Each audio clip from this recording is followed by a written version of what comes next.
전국이 황사의 영향권에 들면서 대기질이 크게 악화되고 있습니다. 오늘은 반드시 보건용 마스크를 착용하고 외출 시 주의가 필요하겠습니다. 그제 중국에서 발원한 황사가 북서풍을 타고 빠르게 남하하면서 오늘 하루 종일 전국적으로 영향을 미치겠습니다. 수도권과 충청 지역을 중심으로 오전 한때 미세먼지 농도가 매우 나쁨 수준까지 치솟을 것으로 예상되며 그 밖의 지역에서도 일시적으로 미세먼지가 짙어질 가능성이 높습니다. 특히 인천과 충청 지역에는 황사 위기 경보 관심 단계가 발령되면서 더욱 철저한 대비가 요구됩니다. 가급적 실외 활동을 자제하고 불가피하게 외출해야 할 경우 보건용 마스크를 착용하는 것이 필수적입니다. 또한 창문을 닫아 실내 공기질을 관리하고 물을 자주 마시며 호흡기 건강을 지키는 것이 중요하겠습니다. 이번 황사는 오늘 절정을 이룬 뒤 내일부터 점차 옅어질 전망입니다. 다만 서쪽 지역에서는 오전까지 모래먼지가 남아 공기가 탁할 것으로 보이니 끝까지 주의를 늦추지 말아야겠습니다. 한편 현재 서해안을 중심으로 짙은 안개가 끼어 있습니다. 먼지와 안개가 뒤엉키면서 가시거리가 더욱 짧아지고 있어 출근길 교통안전에 각별한 유의가 필요합니다. 특히 해안 지역 도로와 고속도로를 운행하는 운전자들은 감속 운행과 안전거리 확보에 신경 써야겠습니다. 공기가 탁한 오늘이지만 기온은 비교적 포근합니다. 이 시각 서울 기온은 3.5도, 대구는 8.2도를 나타내고 있으며 한낮에는 서울 15도, 대전 16도, 대구 17도까지 기온이 오르겠습니다. 큰 일교차로 인해 건강관리에도 신경 쓰셔야겠습니다. 또한 강원 영동 지역에는 다시 건조특보가 내려졌습니다. 대기가 계속해서 메마르고 있는 만큼 작은 불씨도 큰 화재로 번질 수 있어 각별한 주의가 필요합니다. 산불 예방을 위해 야외에서의 불 사용을 자제하고 쓰레기 소각을 삼가야겠습니다. 이번 주말에는 남부지방부터 비가 시작돼 일요일에는 전국적으로 확대될 전망입니다. 황사로 인해 바짝 메말랐던 대지를 촉촉이 적셔줄 것으로 기대되지만 강수량과 강수 시간대를 고려해 미리 대비하는 것이 좋겠습니다.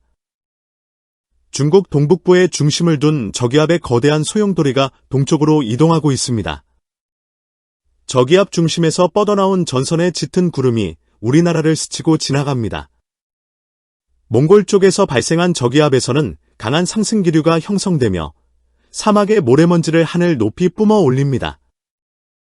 이 저기압이 점차 동쪽으로 이동하면서 대기의 흐름을 따라 상공의 황사가 우리나라로 유입되고 있습니다. 중국과 몽골 사막지대에서 황사가 발원했습니다. 그리고 중국 동북부의 저기압과 함께 황사는 점진적으로 동쪽으로 이동하고 있습니다.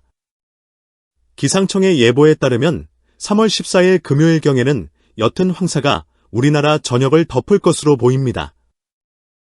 황사의 농도가 심각한 수준은 아니지만 야외 활동을 계획하고 계신 분들은 마스크 착용을 권장합니다.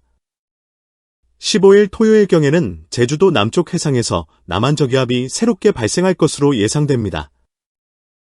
저기압의 발달과 함께 강한 바람이 불면서 미세먼지와 황사를 빠르게 확산시키고 해소할 가능성이 있습니다. 기상청 특보에 따르면 전국적으로 강한 비가 내리면서 일시적으로 황사가 사라졌지만 약 열흘 만에 다시 건조특보가 발효되었습니다. 이번 주말부터 눈이나 비가 예상되며 건조특보는 그 시점에서 해제될 가능성이 높습니다.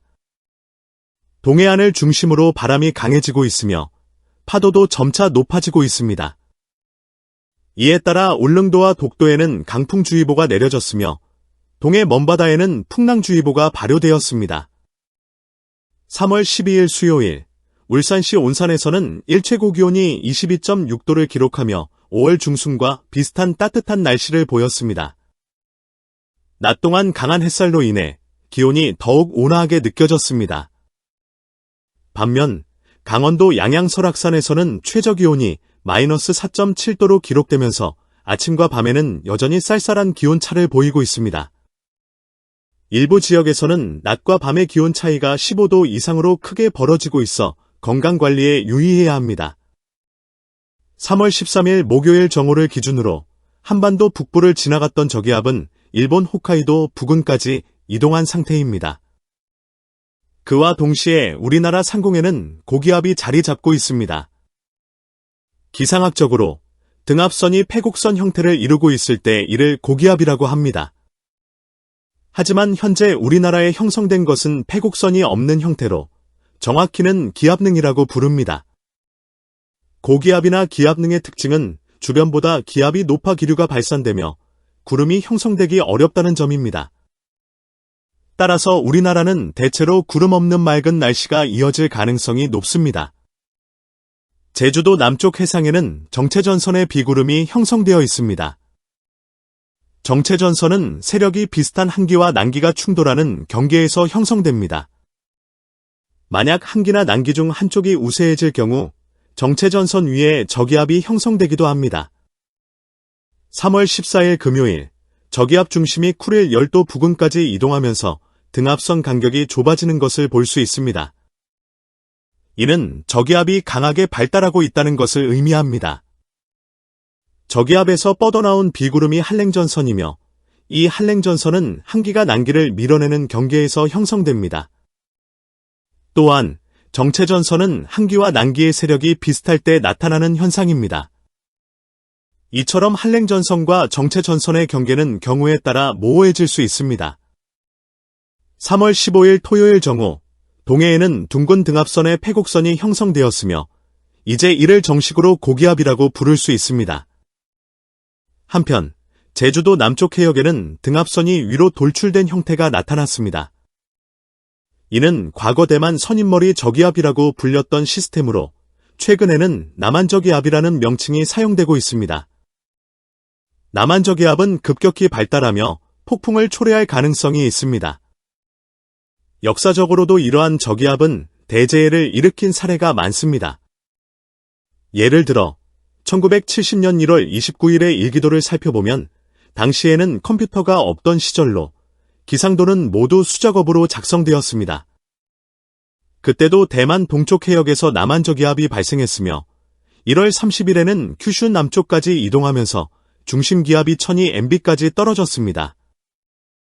이후 1월 31일에는 일본 동북지방으로 이동하며 중심기압이 970MB로 더욱 낮아졌습니다.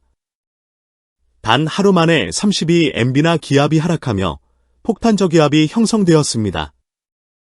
하지만 당시에는 폭탄저기압이라는 용어가 없었으며 1980년 MIT 기상학자 프레드 샌더스에 의해 정식으로 명명되었습니다.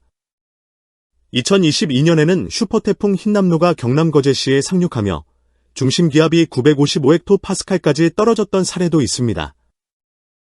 당시 이로 인해 주택피해 5,000 가구, 선박피해 300척, 사망자 25명의 인명피해가 발생했습니다. 현재의 남한저기압도 앞으로 급격히 발달할 가능성이 있어 지속적인 주의가 필요합니다. 3월 16일 일요일, 저기압은 일본 남쪽 해상을 따라 동쪽으로 이동 중이며 우리나라에는 눈과 비가 내리고 있습니다. 남한저기압이 북쪽 한기를 끌어내리면서 강수 형태가 눈으로 바뀔 가능성이 있습니다. 3월 17일 월요일에는 저기압이 일본 동쪽 해상을 따라 북동진하며 우리나라 중부 및 이북 지역에 추가적인 강수 가능성이 있습니다. 또한 중국에서 새로운 저기압이 접근하고 있어 한 차례 저기압이 지나간 후 또 다른 저기압이 다가오는 형태를 보이고 있습니다.